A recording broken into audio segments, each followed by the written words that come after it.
Hello, in this video I'm gonna tell you what to do if your HP Victus 16 freezes.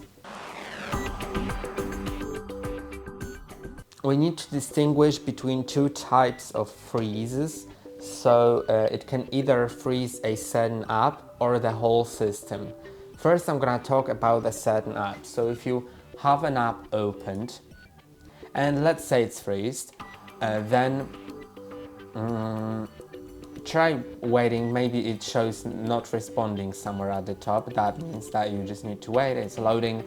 If it loads, then make sure you save the files you have opened, if it's a text editor or a graphics editor or anything else that you have a file opened in.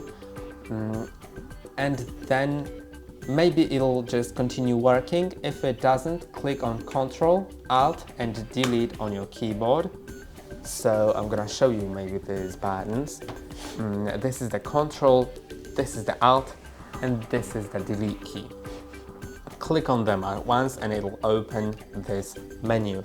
Now select Task Manager and find the process that's not working. Maybe the Explorer is not the best thing to show right now, but the Edge, for example, if it has just crashed, you can click on End Task, it'll close itself and you can reopen it. If it didn't help, scroll down until you can find the Explorer, right click on it and click on Restart.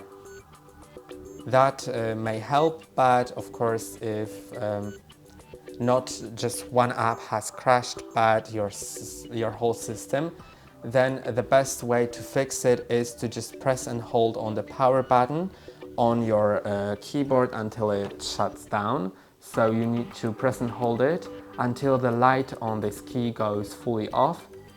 Then wait, you can wait for 5 minutes and click on that button again and your laptop should be working. That's all for today. Don't forget to like and subscribe. See you next time.